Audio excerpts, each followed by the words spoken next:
যাক, মোহাম্মদ সাইফুদ্দিন এবার জাতীয় দলের মূল স্কোয়াডেই আছেন। নেট বোলার হিসাবে গাজী আশরাফ হোসেন লিপুয়ের নেতৃত্বাধীন সিলেকশন প্যানেল তাকে ট্রিট করেনি। ওয়েস্ট ইন্ডিজের বিপক্ষে সর্বশেষ সিরিজে যেটা করার কারণে অনেক অনেক প্রশ্নের জায়গা তৈরি হয়েছিল, এবার তা না হলেও প্রশ্নের জায়গা কিন্তু কম নেই। মাহিদুল ইসলাম অঙ্কন, রিপন মণ্ডল, জাকের আলী অনেক, শামীম পাটোয়ারি, এমনকি সৌম্য সরকার, কত কত প্রশ্নের জায়গা রয়েছে আয়ারল্যান্ডের বিপক্ষে সিরিজের জন্য ঘোষিত প্রথম দুইটা ম্যাচের স্কোয়াডটাকে নিয়ে। সেই প্রশ্নের জায়গাগুলো কি? বিশ্বকাপের আগে এটাই তো বাংলাদেশের সর্বশেষ সিরিজ হবার কথা, যদি না আর কোনো সিরিজ বাংলাদেশ ক্রিকেট বোর্ড আয়োজন করতে পারে। এই সর্বশেষ সিরিজে যেই দলটা প্রথম দুই ম্যাচের জন্য ঘোষণা করলেন লিপু ভাইরা, সেইটা কি আসলে আর একটু বিতর্কমুক্ত হতে পারতো না? প্রশ্নের জায়গাগুলো কি আরো একটু কম হতে পারতো না? মোহাম্মদ সাইফুদ্দিনের ঘটনাটা নিশ্চয়ই আপনাদের মনে রয়েছে। ওয়েস্ট ইন্ডিজের বিপক্ষে সেই ওয়ানডে সিরিজ চলাকালীন সময় টি-20 স্কোয়াড ঘোষণা করা হয়েছিল। ওয়ানডে সিরিজের স্কোয়াডে নেই, কিন্তু টি-20 সিরিজের দলে রয়েছেন এইরকম আরও 4 জন ক্রিকেটারের সঙ্গে চট্টগ্রামে ম্যাচের ভেন্যু, সিরিজের ভেন্যুতে সাইফুদ্দিনও গিয়েছিলেন। ওই সতীর্থদের সঙ্গে তিনি জাতীয় দলেরই হয়ে চেক ইন করেছেন হোটেলে সকালবেলা, আর সন্ধ্যার সময় ঘোষিত দলে দেখা গেল সাইফুদ্দিন নেই।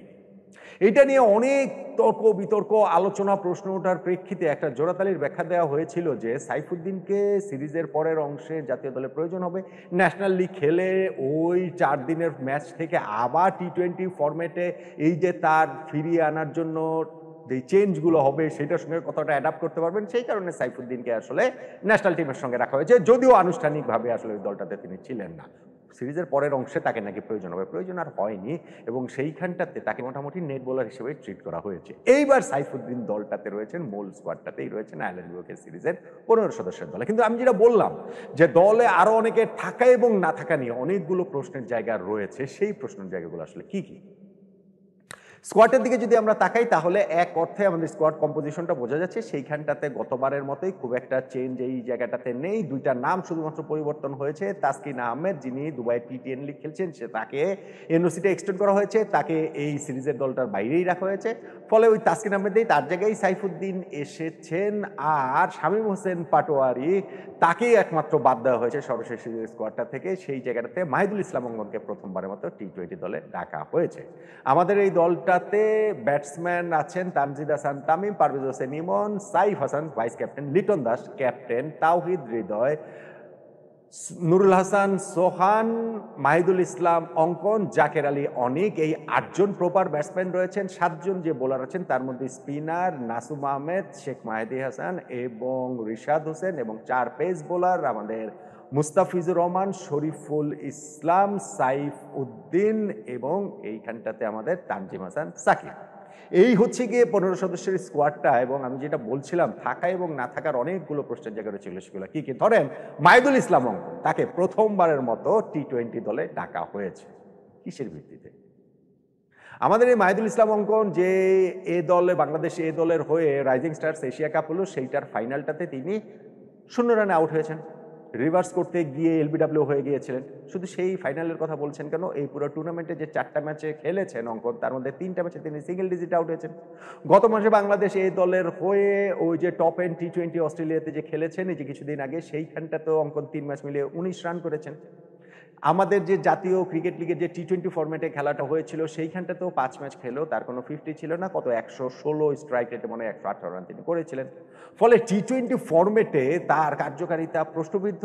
ওইটা যে আসলে গত বিপিএলটা তার খুব ভালো কেটেছিল নিঃসন্দেহে, কিন্তু সেই বছর খানেক আগের বিপিএল ভালো কেটেছিল, এবং তারপর এই এতগুলো প্রতিযোগিতায় সুযোগ পেয়েও খুব একটা যিনি ভালো করতে পারেননি, তাকে আসলে এই ওয়ার্ল্ড কাপের ঠিক আগে আগে কি কারণে জাতীয় দলে প্রথমবারের মতো ডাকা হয়েছে?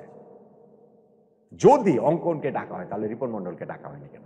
মানে অঙ্কনের রিপন মন্ডল তো আর একজন আরেকজনের রিপ্লেসমেন্ট নয়, একই পজিশনের প্লেয়ার নয়। অঙ্কন হচ্ছে middle order batsman, Ripon Mondal হচ্ছে পেস বোলার। আমার প্রশ্নটা হচ্ছে গিয়ে, যদি অঙ্কনকে ডাকা হতে পারে ওয়ার্ল্ড কাপের আগে আগের এই সিরিজটাতে, তাহলে যে এরকম অফ ফর্মে থাকে, তাহলে দুর্দান্ত ফর্মে থাকে রিপন মন্ডলকে ডাকলে অসুবিধাটা কি ছিল? আমাদের এই দলের হয়ে যে এই রাইজিং স্টার্স এশিয়া কাপে কি অসাধারণ পারফর্ম তিনি করেছেন সেটা আমরা দেখেছি। পুরো টুর্নামেন্টেই Ripon Mondal in fact highest wicket taker. সেমিফাইনালে তিনি আমাদের জয়ের নায়ক, ফাইনালেও তিনি আমাদেরকে প্রায় জিতিয়ে দিয়েছিলেন। একের পর এক ইয়র্কার তিনি করে গেছেন যেইভাবে, এই লেভেলে এমনটা করতে আমরা আসলে বাংলাদেশি বোলারদের মধ্যে খুব একটা দেখিনি। ফলে এইরকম যখন ফর্মে থাকা একজন ক্রিকেটার আপনার হাতে থাকে, তখন তাকে আপনি আসলে বাজিয়ে দেখবেন না। কেন? যদি হতে পারে যে না, আমরা ওয়ার্ল্ড কাপের আগে কোনো এক্সপেরিমেন্টের ভেতর দিয়ে আর যাবো না, আমরা পুরনো যারা আছে তাদের উপরে আস্থা রাখবো, সেই হিসাব করলে আমার ঠিক আছে। কিন্তু আপনারা তো হচ্ছে গিয়ে লিপু ভাইরা এখানে অঙ্কনকে জাতীয় দলে ডেকেছেন প্রথমবারের মতো টি-20 ফরম্যাটে। তাহলে রিপন মন্ডল এই দলটার সঙ্গে ডাকলে অসুবিধার জায়গাটা কি ছিল? এই ঠিকই একই রকম কন্টেস্ট হয়েছে, ধরেন শামীম পাটোয়ারিকে দল থেকে বাদ দেওয়া হয়েছে। লজিক্যাল অবশ্যই, সর্বশেষ যে 7টা টি-20 ইনিংস তার মধ্যে 5 বারই সিঙ্গেল ডিজিটে আউট হয়েছেন, 3 বার 0 রানে আউট হয়েছেন, 2 বার 1 রান আউট হয়েছেন, তাকে বাদ দেওয়াটা খুবই যৌক্তিক। জাকের আলী অনেক তাহলে আছেন কেন? জাকের আলী অনেকেরও তো সর্বশেষ 8টা টি-20 ইনিংসের মধ্যে 5টাতে সিঙ্গেল ডিজিটে আউট হয়েছে, তিনিও তো ভীষণ রকমের অফ ফর্মে রয়েছেন। তাহলে যেই অযোগ্যতায় শামীম পাটোয়ারিতে বাদ যান, কোন যোগ্যতায় জাকের আলী অনেক জাতীয় দলে টিকে যান? ক্রাইটেরিয়াটা কি? এখানটা ক্রাইটেরিয়াটা তো বুঝতে হবে। এই যে লিপু ভাইকে প্রেস কনফারেন্স করে তো তিনি এখন দল-টল দেন না। তো আমি দেখছিলাম কোন এক গণমাধ্যমে লিপু ভাই বলছিলেন যে 4-5-এ সোহান, জাকের কেউ কমফোর্টেবল না, আমাদের এইখানটাতে প্লেয়ার দরকার, সেই জন্য অঙ্কনকে নেওয়া হয়েছে এই পজিশন বিবেচনা। 4-5-এ যে তারা কমফোর্টেবল না, সেইটা এত সিরিজ খেলানোর পরে এইটা এতক্ষণে তারা আসলে বুঝতে পারলেন? তার আগে এইটা বুঝতে পারেন নাই? তো পুরো বিষয়টা, পুরো প্রসেসটাই কি আসলে হাস্যকর হয়ে যায় না? জাকের আলী অনেক, শামীম পাটোয়ারি দুইজনের মোটামুটি সিমিলার পারফরমেন্স থাকার পরে যখন শামীম বাদ পড়ে যান যৌক্তিকভাবে, জাকের টিকে যান অযৌক্তিকভাবে, তখন আবার ওই জাতীয় দল, সিন্ডিকেট, মোহাম্মদ সালাউদ্দিনের পছন্দের cricketer, by the way Salauddin ভাই কিন্তু আবার ঠেকে যাচ্ছেন। ওই যে আমরা ওই সালাউদ্দিন ভাই চলে যাচ্ছেন, মান অভিমান করে পদত্যাগপত্র দিয়ে দিয়েছিলেন। আমি কিন্তু ওই ভিডিও করার পরপরই একটা ভিডিও করেছিলাম যে পুরোটা নাটক কিনা। মোটামুটি সেটা নাটক হিসেবেই দেখা যাচ্ছে। আয়ারল্যান্ডের বিপক্ষে সিরিজ জেতার কারণে অনেক কিছুই আমরা অনেক ক্রেডিট নেওয়ার অনেকেই চলে আসে, এবং সেই অনেক ক্রেডিটের মধ্যে সালাউদ্দিন ভাইয়ের থেকে যাওয়ার একটা মঞ্চ প্রস্তুত হওয়ার আশঙ্কা করেছিলাম, তিনি এখন মনে হচ্ছে সেটা সত্যি যাচ্ছে। যাই হোক, সেটা তো অন্য আলোচনা। সো ওই শামীম পাটোয়ারি বাদ গিয়ে জাকের আলী অনেক টিকে যান সেই সালাউদ্দিন সিন্ডিকেটের অংশ হওয়ার কারণেই, সেই প্রশ্নের জায়গাটাও কি আসে না? ধরেন আপনি সৌম্য সরকারের কথা আমরা বলি যে বিভিন্ন বৈশ্বিক টুর্নামেন্টের আগে সৌম্য ন্যাশনাল টিমে চান্স পেয়ে যান মোটামুটি কিছু না করে, কিন্তু এইবার তিনি যে বাদ পড়েছেন, সেই বাদ পড়াটা আসলে খুবই অন্যায় ছিল, ভীষণ রকমের অন্যায় ছিল। ওই তার যে ফর্ম ছিল, সেই ফর্ম যদি আপনি বিবেচনা করেন তাহলে তাকে বাদ দেওয়ার কথা না। তাকে যখন আবার নেওয়া হয়েছিল অনেকগুলো টুর্নামেন্ট, মানে দ্বিপাক্ষিক সিরিজ টিরিজ শেষে, সেই আফগানিস্তানের বিপক্ষে সিরিজটাতে ভিসা জটিলতার কারণে জাতীয় দলের সঙ্গে যোগ দিতে পারেননি। অথচ এরপরে ওয়েস্ট ইন্ডিজ বিপক্ষে সিরিজে তাকে নেওয়াই হলো না। অথচ এরপরে এই আয়ারল্যান্ডের বিপক্ষে সিরিজে তাকে দেখাই হলো না। ভাই, আমি একটা কথা বলে রাখি, যদি আমাদের এই বিপিএল হয় তাহলে দেখবেন, এবং আরও নানান তারলে গোলে নানান ইকুয়েশনে সেই 2-2.5 মাস পরে যে ওয়ার্ল্ড কাপ, সেই ওয়ার্ল্ড কাপ টিমে আবার দেখবেন সৌম্য সরকারকে আবার নিয়ে আসা হতে পারে। এবং তখন এই অভিজ্ঞ ব্যাটসম্যানকে, অভিজ্ঞ ক্রিকেটারকে কি কারণে আসলে আমরা এই আগের সিরিজটাতেও খেলাইনি, এই প্রশ্নের জায়গাগুলো তৈরি হতে বাধ্য। ফলে যে স্কোয়াডটা দেওয়া হয়েছে, আপনি মোটা দাগে চাইলে বলতে পারেন যে আমাদের একটা কন্টিনিউশন, কিন্তু আমাদের দল কি আসলে খুব যে একটা দুর্দান্ত, লাস্ট আমরা ওয়েস্ট ইন্ডিজের কাছে সিরিজে 4টা মানে যেই 4টা সিরিজ টানা জয়ের পর ওই সিরিজের সবগুলো ম্যাচ আমরা হেরে গিয়েছিলাম। ফলে এইখানটাতে ন্যাশনাল টিম টি-20 ওয়ার্ল্ড কাপের আগে লিপু ভাইরা যে স্কোয়াডটা দিয়েছেন, সেই স্কোয়াডটাতে মোহাম্মদ সাইফুদ্দিনকে রাখাটা ওই গতবারের বিতর্কটার এক ধরনের ক্ষতে প্রলেপ, ওইভাবে আপনি বলতে পারেন। কিন্তু একই সঙ্গে প্রশ্নের জায়গাগুলো শেষ হচ্ছে না। যেই প্রশ্নের জায়গাগুলোতে মাহিদুল ইসলাম অঙ্কনকে এক্স্যাক্টলি কোন পারফরমেন্সের বিবেচনায় নেওয়া হলো সেটা ক্লিয়ার না, আবার তার মতো একজন নতুনকে নেওয়া হলে অত দুর্দান্ত পারফর্ম করা সত্ত্বেও রিপন মন্ডলকে কেন নেওয়া হলো না, সেটা একটা ব্যাপার। কেন যৌক্তিকভাবে শামীম পাটোয়ারিকে বাদ দিলে অযৌক্তিকভাবে জাকের আলী অনেক জাতীয় দলে টিকে যান, সেইটাও একটা বড় প্রশ্নের জায়গা।